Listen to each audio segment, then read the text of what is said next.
Locked on crossover action. Two teams comprising three lottery picks today. Rylan Stiles from Locked On Thunder, Tony East from Locked On Pacers. We're going to talk about Dyson Daniels from the G League Ignite, and you might have seen him at NBA All-Star Weekend. We'll break it all down today on either Locked On Pacers or Locked On Thunder.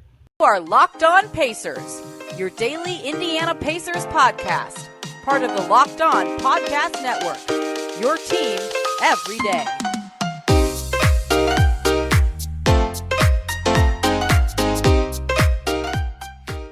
Welcome, everybody, to a Locked On crossover today.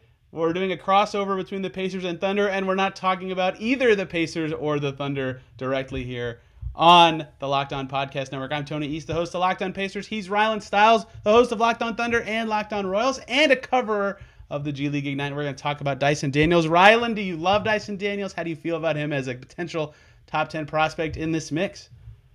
Yeah, I think that Dyson Daniels is a very interesting option. I think that his defense is extremely appealing for NBA executives. Top 10, I think that his range will be in the lottery, of course, and I think it'll be somewhere within the picks 10, 11, 12 in that range because his playmaking and defense are just off the charts. And those are two things that you really need to win in the modern NBA, obviously. He is really good. I would pick him higher than 10. I'll just spoil that right now. So I'm really excited to talk about him, and you covered the Ignite for much of the season, which makes you the guy, the man with the eyes on the prize in this situation. As always, for you listening, thank you for making either Locked On Pacers or Locked On Thunder your first listen today and every single day. Both shows free and available on all platforms, including YouTube, for those of us seeing our lovely faces right now. So the big appeal of Dyson Daniels to me, and the reason I'm a little higher on him than most, is like tall creators are all the juice right now to me. And like that's not the only appeal of him, and that's not the only thing that's guiding some of these successful playoff teams. But you know, if you're really tall and you can whip passes around and curl around screens and make plays happen, like that is super valuable. Height is something you cannot teach a player to have, and so he's a mostly point guard. I'd call him a combo, I guess. But he's really tall. He's got crazy good passing instincts. He doesn't make a lot of flashy passes outside of his outlet passes. He's like Kevin Love with those. But he's a really solid passer and creator. And at that height, that's super valuable. You saw that firsthand with both the Ignite and with Josh Giddey on the Thunder all season long, right? So that's where a lot of the appeal is for me. And the reason I'm pretty high on him is like just being able to see over guys and have more angles as a creator at that height is so valuable. Yeah, I think that the tall creation that you get from a guy like Josh Giddey or a guy like Dyson Daniels is so important because in the NBA you need multiple ball handlers, multiple creators. You're seeing the teams that are striving right now have those things. And for Dyson Daniels, I like to look at prospects kind of inside out in the sense of like what do they do wrong and how much of that is going to be sustainable versus how much of that can you improve, and then what do you do right. And really the only knock on him, in my opinion, is his shooting, and he didn't do enough of the free throw line to make you think that can improve. You're usually looking for like 70% at the line to have an encouragement that he can eventually become a better three-point shooter. He shot 53%, but he shot 29.9% from the three-point line, basically 30%. And if you get a 30% three-point shooter who can defend, I think, 1 through 4 in the NBA with development, and switch very well in defensive end, plus can create for others on your team. If you get that in a player, you can then hide the shooting and disguise the shooting with your roster construction of giving him 3 or 4 shooters around him. So the negatives for him are those two aspects, the shooting for himself, but then also with that shooting, he's not very explosive going to the rim, but neither is Josh Giddey, and Josh Giddey's able to get to the rim in creative ways with that floater that he has. And that off of that floater, once you get Josh Giddey a lob threat, then it turns into an even better weapon because he's able to throw alley-oops to guys in that setting. So I think Dyson Daniels has enough to get to the rim, even though he's not explosive, and has enough to hide his shooting to where his flaws are very easily pushed to the side. And then you're left with the modern NBA player that can stay in the game in the playoffs and can help you win games down the stretch. Yeah, two funny things about one funny thing about his stat profile, and then talking about more of what you just said. In G League, the Showcase Cup, the Ignite Showcase Cup, the first 14 games for them, he did terrible from 3. I think it was like 25%, but shot well from the free throw line. I'm like, oh, okay, maybe that's a fixable thing. And then they do the exhibition part after that part of the season is over, and he shoots much better from three, gets it up to 37%, and makes less than 50% of his free throws. It's like, well, I have no idea. Just watching him, I will say I agree with you. The shot does not look like a strength at all. It's not that his form is weird. It just isn't something he seeks out. It's not something that goes in very often. So that's an interesting thing. But to the point about like Giddey getting to the rim, or tall creators who aren't like, elite at just killing guys off the dribble. If you draft Dyson Daniels and your plan is number one creator, has the ball all the time, ISO, attack, blah, blah, blah, that's not probably going to work, right? That's not what he's really good at. But as you mentioned, you need a bunch of these creators to be a good NBA team. As a secondary guy, or attacking already bent defenses, or attacking not the best defender on the other team, that's where he's really good, like curling around screens. He's absolutely excellent at like bending the defense and doing that in a nice direction. A good change of speed off ball guy, can go with both hands. That was really impressive. Like, I just before we started this watched their first game against the Mexico City team, and he had a couple left-handed drives that were really strong in that game. So because he can go with both hands, that makes him a threat there too. Like, he can get to the rim despite not being an elite ISO guy. So the shot might not be there, but he has enough creative ways, both as a brilliant off-ball mover and a good size guy who can work with both hands, to kind of make up for those weaknesses and still make him a really, really solid offensive player. And I think that too, even though it's not just jump off the page athleticism or explosiveness from him, it goes a combination too of just his pacing, the way that he can slow himself down, albeit not from a Russell Westbrook level explosion, but still slow himself down from what he's typically at. And he does have a second gear he can get to in certain spots. I know he cannot sustain this throughout an entire game even, but there are certain clips and certain games in which you see a possession where he looks way more sped up than he usually does. So switching that gear, so to say, against defenses can help him disguise what he's going to do next, even though he's just not a pure athlete with a ton of explosiveness, going to kind of make his highlights that way. So I think that there's a lot of positives about Dyson Daniels in this draft, especially as we see how the modern NBA is moving. The defense is fascinating. 6'6" means he can switch a lot as playing the 1 and 2 he guarded. You said 1 through 4. And that matches. He's a good switcher, really good on-ball defender, and like the advanced stat stuff. I'm a dork about the advanced stats for defensive prospects. Like if you have a really good steal and block percentage, that's usually like, hey, this guy's gonna probably be okay. He's got good in both Showcase Cup play and exhibition play. In fact, his steal and block percentage are exactly the same in both instances. Isn't that crazy? But still very good on both. Really good on-ball guy and switch guy.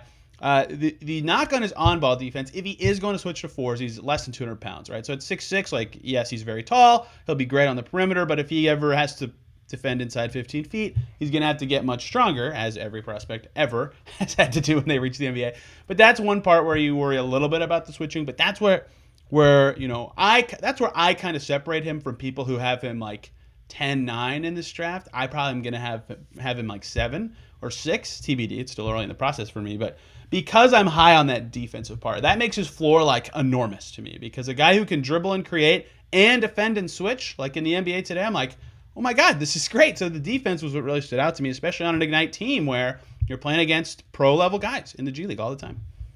Yeah, and you got to even look at the Thunder roster. I mean, over half the roster spent time in the G League. So whenever you're playing this competition, you're playing NBA caliber guys. And what encourages me is, like you're saying, even though he is skinny right now or undersized to be guarding fours at 200 pounds, he is fundamentally sound when switched on to bigger players. Like, he walls off at the rim very well. He does it vertically without fouling very well, to where the fundamentals and the kind of tools are there. It's just having to enhance his frame, which any 19-year-old is going to have to do as a professional athlete. So if you trust your strength and developmental program and your developmental program itself, then I don't think that there's any concerns that he won't reach that potential of being able to switch almost every position. And in certain small ball matchups, maybe he can stay in his zone for 2 possessions against a 5 and not get totally exploited in the pick and roll. So, you start to unravel this onion. You can start to see where there's a lot of interesting ways you can pair Dyson Daniels on your team.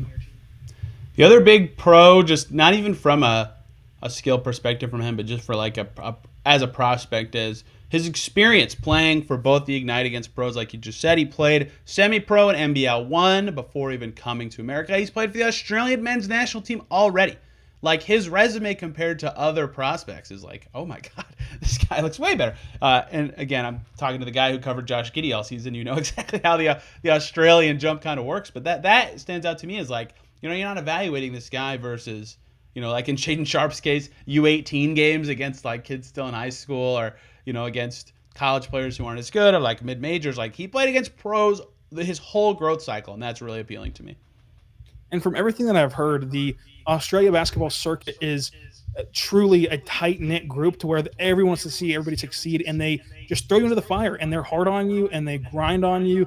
But it's all to make you better and to give you every resource that you can. I mean, Josh Giddey said that he heard from Joe Ingles countless times throughout that pre-draft process, and immediately as he was selected, heard from him, and it just shows how much of a brotherhood that is. To where on top of having the resources the Ignite give you to be good in the NBA, on top of having the resources that your team gives you to be good in the NBA, you're going to have resources of actual NBA players who have been through the ups, the downs, and just the lifestyle of the NBA to help you. All that kind of ties in, I think, whenever you're talking about player success in terms of his background. Yeah, Kiefer Sykes grinded through the Australian League before being on the Pacers this year too. Like it's a thing that's plausible now. And imagine if Kiefer Sykes was 10 years younger. Obviously coming out of that league, you'd be like, oh, this guy is a serious prospect. Let's talk about some of the stuff Dyson Daniels doesn't do as well, Rylan, because no prospect is a perfect player. Although I have learned that because he's 199 pounds, he can never get stronger. That's why Chet's not going to be good, right? He'll never get any stronger. He'll always be skinny and scrawny. I have to get jabs in at stupid people every moment I can. Before we talk about some of the holes in Dyson Daniels' game, I want to talk about Built Bar. Imagine dipping your finger into a plastic tub of birthday cake frosting and then opening your eyes and realizing it was only 150 calories of 16 grams of protein. That is what it's like to eat the new birthday cake puffs from Built Bar. What are they? They're 100% covered in chocolate. Absolutely delicious protein bars that come in so many delicious flavors. There's something for everybody. There's like more puff ones, like I just said, with that marshmallow infusion, but there's also a bunch of other kinds. I really love the peanut butter brownie. Rylan, do you have a favorite flavor? Cookies and cream is just incredible. That is a popular one. Chris Manning's favorite is from Locked On Cavs is the cookies and cream as well. So Built Bar is the way to go. It's basically a candy bar, but a healthy protein bar, right? Most have like 150 to 140 calories, 16, 17 grams of protein, low in sugar, high in all the stuff that you're going to need to have a healthy candy bar experience or a healthy snack experience, however you want to eat it. It's perfect for you. They have a mixed package with 12 different really popular flavors in it. So there's something for everybody, and you got to try them. Go to Built.com and use the promo code LOCKED15 when you're checking out. You'll get 15% off your order. That promo code, again, is LOCKED15 for 15% off at Built.com.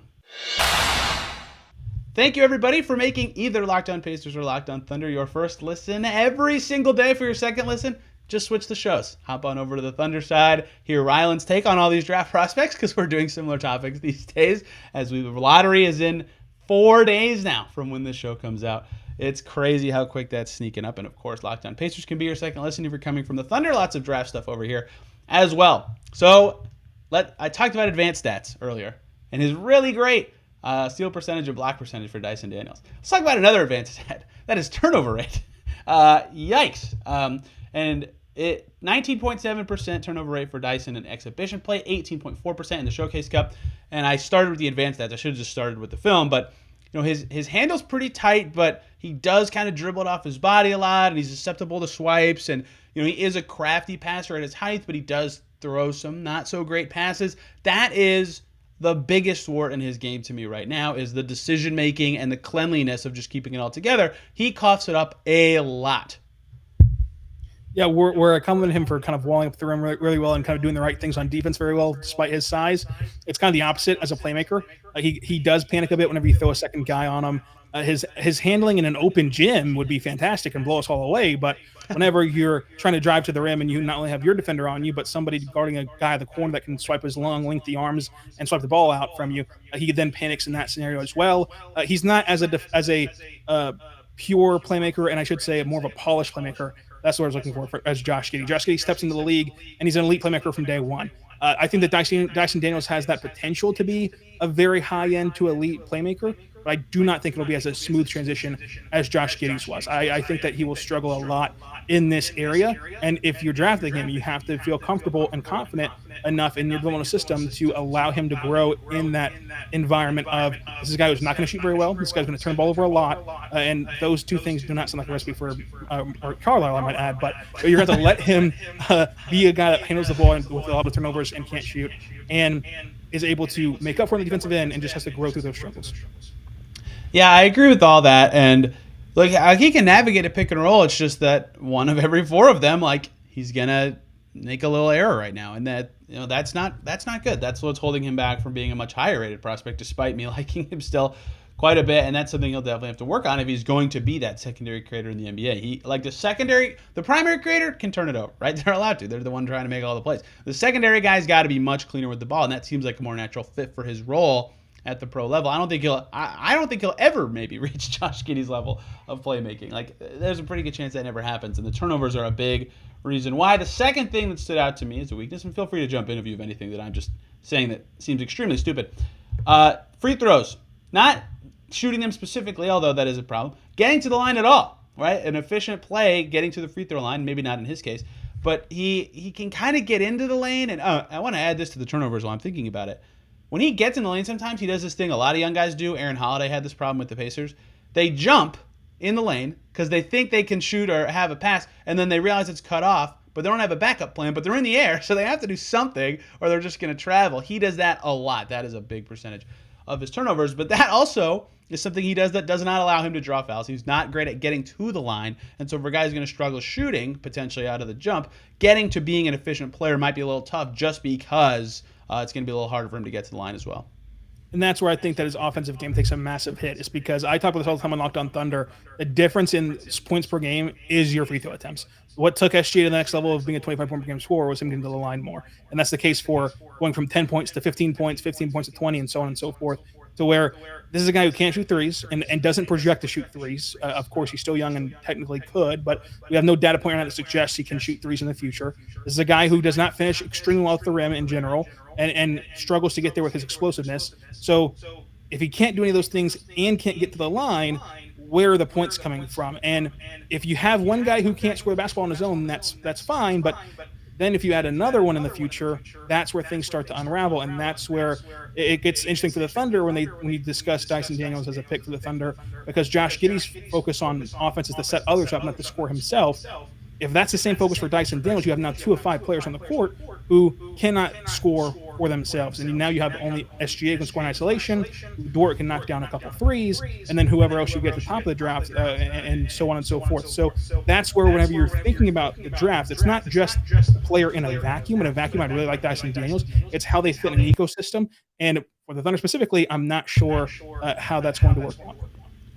Yeah, the Pacers ecosystem is fascinating in that regard, because if you told me that every minute he's in, he's playing like off of Tyrese Haliburton, he's very rarely the primary guy to be like, okay, yeah, that will be good. That will work out. They have other creators on the team. They've got a lob threat for him to throw to. He's pretty good at that style of pass or creation style in general. And Isaiah Jackson or even Miles Turner, if they finally decide to use him as a lob threat, as Carlisle said, I never did. Those kind of things make sense. But if he's the lone point guard, or if he's bringing it up and Halliburton's off guard, all of a sudden you've shot yourself in the foot as the Pacers.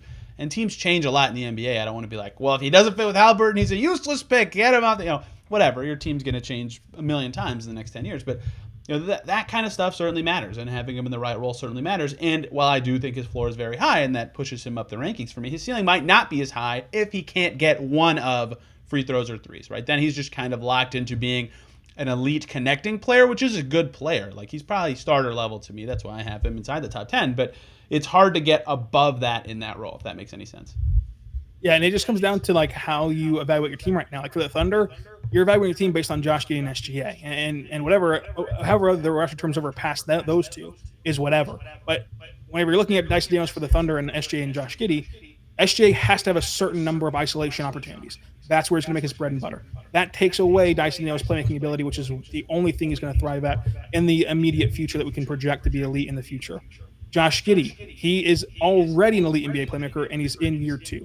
He needs the ball in his hands a certain amount of time. Now you're looking at the third amount of time having the ball in Dyson Daniels' hand, where he can actually thrive in that playmaking avenue.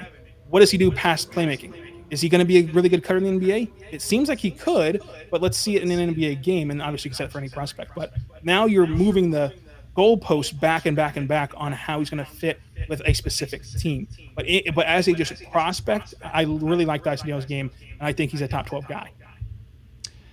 You watched more Ignite than I did, so the only other thing I'll add is like his team defense is fine, but definitely, as every young guy does, a few sleeper moments, a few like, oh, my bad. But did I miss anything that you felt like, that's a weakness, or that's something that he's got to grow as he gets into the NBA? Yeah, I think that the team defense was actually better than most prospects because you're playing in a more NBA structured environment. That is true. And I think that his team defense, what I like to do for college guys is I always say a disclaimer of, yes, he did fall asleep, but it's very hard to be locked in against Maryland on a Tuesday versus in the TD Garden on a Wednesday. So I like to give guys a pass. I like to give guys a pass on team defense qualifications. But even with that disclaimer, Dyson Daniels was a really good team defender. And so I think that that's where he's going to be a guy who stays on the floor as a rookie, is how good he defends and how good he can help a young team play team defense and get better defensively, because most young teams are going to struggle to score in the NBA. So you have to limit scoring at that point. And so I think that that's where he's going to really improve as a player. And then also I just really like Ignite guys. I just think that the structure that they have there is really good. They had a ton of avenues to watch them, just both full games, and also they had live stream practices that we got to watch before interviewing them after practices. And you could just see that he was a guy that has the quote unquote intangibles, right? We mentioned his background before of how important it is to playing in the NBL and playing with fellow Australians on the Australian national team, how you get around professional athletes and professional players. And I'll add to that by saying Josh Giddey, after the season, said what surprised him was that the NBL prepared him for too much of a grind. The NBA has one hard practice a week. In the NBL, he said, we're scrimmaging 5 days a week and then playing on Saturday. Like, we were scrimmaging, going hard at our own teammates and then playing our game. In the NBA, we might have had one hard practice a week, if that.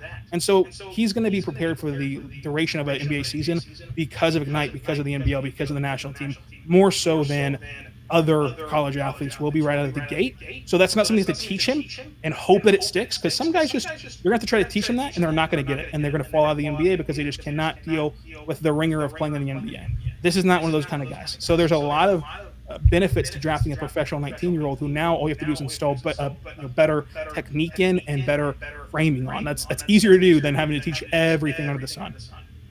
I trust your judgment more than mine, and my team defense caveats. I liked your Maryland thing. That was perfect. I have two. One is, if you, like Ben Simmons had this, if you recognize patterns really well as an offensive player, that will translate to defense. And that will make you a naturally better defender as time goes on. Daniels does that, right? So even if his team defense isn't perfect right now, he'll get better on that end to me. And two, if you play with a bunch of crappy defenders, you have to help all the time. You're going to mess up sometimes. And some of those Ignite guys, Scoot Henderson's 17, they're not as good as unball defenders. They're not refined for the pro game yet. So there are a lot of caveats abound for him, especially on that end of the floor, that I think he will be a good team defender in the NBA. I want to talk about, one, his fit in the pro level at all, and two, how G League Ignite guys have translated in the 1-year experience that we have of pro guys from the Ignite level. Before we do that, though, Ryan, let's talk about BetOnline.net, our partners who continue to be the #1 source for all of your betting needs and sports info. You can find all the latest odds, news, and sports developments, including this year's basketball playoffs, Major League Baseball scores, fights, and even next year NFL futures, all at BetOnline.net, your continued source for all your sports wagering information, from live betting to playoffs to esports and more. They sent us some lines earlier today for the Lakers' next coach. The favorite is Terry Stotts, with Charles Lee in second, who is reported today is going to interview for them from Milwaukee. They also have playoff lines up for some Game 6s, with Milwaukee favored to close out and the Warriors favored by 8 after getting their butts handed to them earlier this week. Looking forward to those. You can head over to the website today to see those lines, or use your mobile device to learn more about the trends and the action over at BetOnline.net. BetOnline is where the game starts. Thank you again for making Locked On Pacers and Locked On Thunder your first listen today and every single day. We both highly recommend checking out Locked On NBA Big Board, where you can hear more about these draft prospects from guys who cover the draft year-round and are traveling around to these workouts. Richard, Raphael, Leaf, and Sam are killing it in that beat. Have many of them on Locked On Pacers already. So before we talk about his NBA fit, and we kind of have blended that into our conversation already, we're only 2 years into the G League Ignite experience. We have one draft class with those guys. And the two dudes who went in the lotto both look pretty damn good at the NBA level so far. Jalen Green looked great, especially down the stretch for the Rockets. You go from pro experience to the NBA. It was awardy at first, but looks great. Kuminga is in the rotation for a team with, there might be in the conference. He started against the Grizzlies this series, he's going to be in the rotation for a conference finalist team right away. Knicks got a promotion with the Rockets to getting a two-way. Isaiah Todd went 31st. He was probably the only disappointment, I would say, of the guys who went pro. The Ignite system seemed to set up these guys pretty well. How do you feel like it's worked so far to get guys? The purpose of it isn't necessarily to get guys to the NBA, but how do you feel like it's done at that skill development and making these guys good pros? I think they've done a fantastic job whenever you just look at the results. And whenever you start to qualify the result, you see how elite that they've been at churning out ready-made NBA players because they're on their second coach as Brian Shaw left the program after year one. They've played both seasons in a pandemic where they got to play in the bubble year one after practicing for almost a year before getting to play games, keeping those guys engaged for a year of practice with no end in sight until that bubble miraculously appeared for the G League was huge to keep young 18-year-olds in line and together and focused while they're watching their peers play in college basketball and playing actual games that are getting them recognized. And that has to be fearful if you're Jalen Green. We ended up going number 2 overall, but at the time, you're sitting there in December, and college basketball is 2 months in, and we're raving about Cade Cunningham, we're raving about the guys we're getting to see, and Jalen Green might have felt like, hey, I'm getting forgot about over here because I'm just practicing in a ballroom and I'm locked away in quarantine waiting to go to the bubble. And so that pressure made that 12-game bubble stint even more important. To be ready for that and to produce at that was huge for just seeing how they're managing people. And then this year, they enter and play in a showcase and for the exhibitions, but it was still clunky under a first-year head coach, a new head coach for the Ignite program after Shaw left. So now you got your footing, and next year you should have a more realistic and more tangible season. And now you can really start to roll as an Ignite program, and they've done a fantastic job so far. And to me, both teams, right now, hopefully the Pacers and Thunder at least hold serve and pick 4 and 5, if not improve. But the Pacers could fall to 9 and could fall to 8. And in that range, there's not very many players who I think cannot fail. I think that the only way Dyson Daniels fails, and this is a huge plus for him, is if a team gives up on him early. I think that he's going to make mistakes, and this is a big deal about the Pacers and Rick Carlisle. You have to be comfortable that he's going to have a ton of turnovers. He's going to miss a ton of shots. But he's going to play really good defense. And if you give him time to grow as a playmaker and learn how to play make against NBA defenders, eventually he's going to get it and look like Josh Giddey looked last year, even better as Josh Giddey gets better as well. Not going to be better than Josh Giddey, but is going to get better like Josh Giddey did. I want to make that clear because there's a lot of Josh Giddey stands. He's not going to be better than Josh Giddey, but can improve to that playmaking level as Josh Giddey has reached his rookie year. So you see that, and I just don't see how he fails in the NBA unless you have a coach who just says, you turn over too much, now you're on the bench, now you lose the confidence, now you're never going to play, now you have my rotation entirely as we're losing 50 games, and then it just down spirals the way it did for a guy like Dennis Smith Jr. And Dyson Daniel is a guy who has way more skill level in terms of NBA traits than Dennis Smith Jr. did. But he kind of got buried in that Rick Carlisle feud, and then his career was never the same. So as long as you get into a program that has discipline, isn't going to try to rush or hit the accelerator button, is going to let you grow, I don't see how Dyson Daniels is not a really good NBA player that can produce huge moments and wins for you in tangible moments like the playoffs and not just in February. So you draft a playoff player at 8 and 9, that's really good value for those slots. I agree with all that. And I think that, despite me thinking he's a top 10 guy, there's no chance he wins Rookie of the Year. No chance to me. So it will take a project team and from a I don't know I don't cover the Thunder, obviously. I don't know if they're thinking next year's the year we're going to be great and blow up or anything.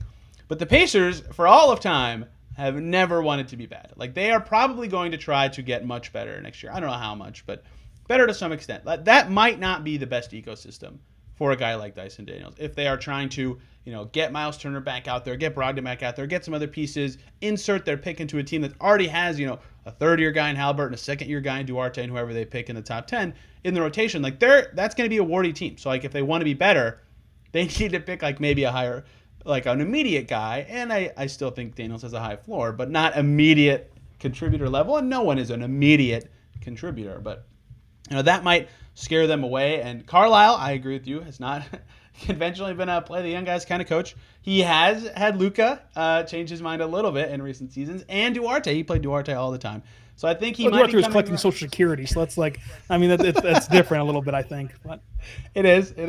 The only other rookie he played serious minutes to was Justin Anderson, who was back on the Pacers this year under Rick Carlisle. How ironic is that? So I don't know, despite me being high on him, I don't know if the Pacers specifically are the perfect spot for him. And for the Thunder, you talked about his potential fit with Shea and Giddey. If they're trying to finally take that step into whatever, play in playoffs next year, he would not be the fit there. If they're still going on the path that they've been going on of okay, we'll kick the can one more time while we still have Josh Giddey for cheap, and then we'll go for it, then maybe he'd be a really good fit with that. I don't know what you think there, though.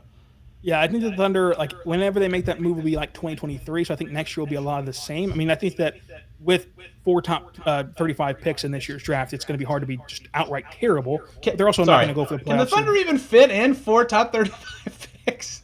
And that's what we asked Sam Presti at his end of his 2 hour, 3 hour end of season availability. He said, "Look, we're going to bring in the guys, and if they beat out our NBA players, we're going to find room for them and just either cut them, trade them, whatever. And it's going to be a competition in camp. Now, do you believe him? Are they really going to draft all four?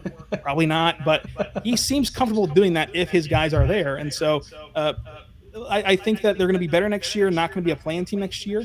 The only hiccup for the Thunder would be, even if Dyson Daniels hits a ceiling, and we've been raving about him for 30 minutes now, even if he hits what we've been raving about, that's still a non-scorer.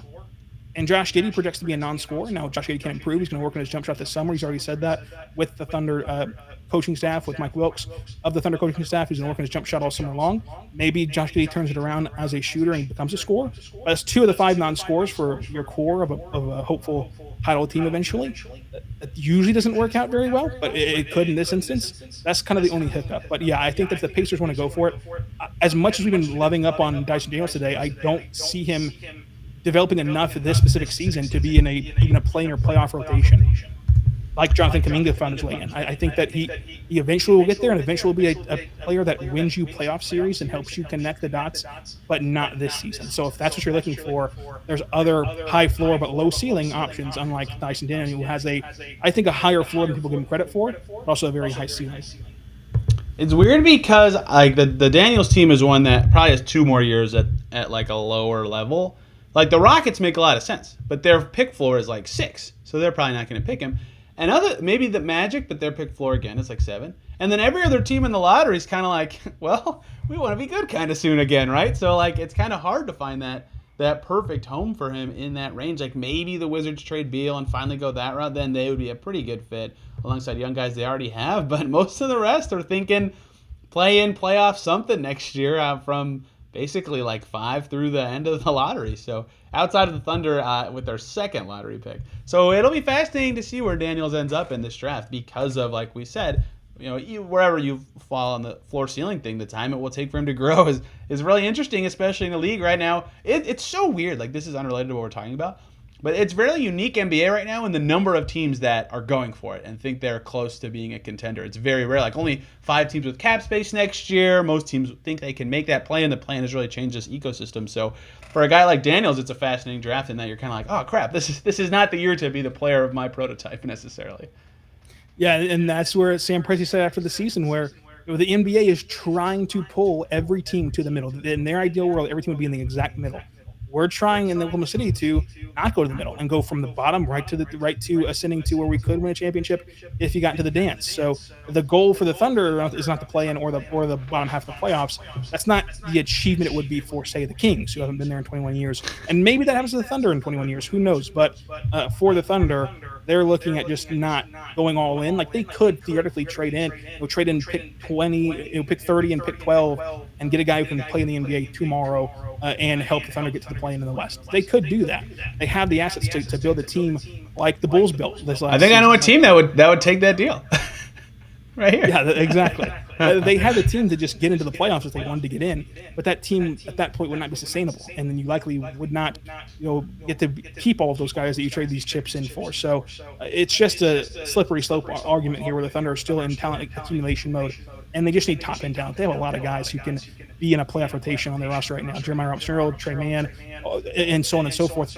They don't have a lot of guys who are top end blue chip guys who can go get you a bucket in the playoffs. They really have one of those guys, and SGA that can go get you a bucket, and Josh Giddey can set you up a bucket in the playoffs. They need another guy who can add to that pillar and have a 3-headed kind of trio to go along with those guys that can even out in the playoffs. This has been a fun one because we started talking about Dyson Daniels and just slowly weaved away from talking about Dyson Daniels.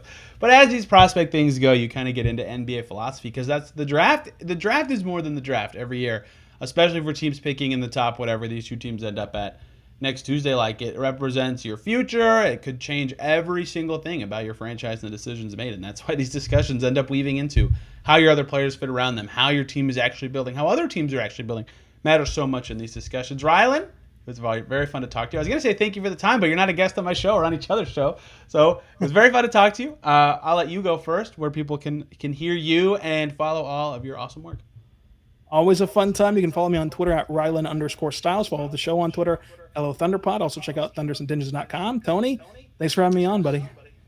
See, I didn't have you on though. I'm on your show for your listeners right now. This is it's a lockdown inception here. If this is one of the shows that Nick grades, we're toast. He's gonna roast us for our. Oh man, he's not gonna get to the 34-minute mark. He's just gonna look at the time total and send us an email saying, "Hey guys, you gotta trim this up a little bit."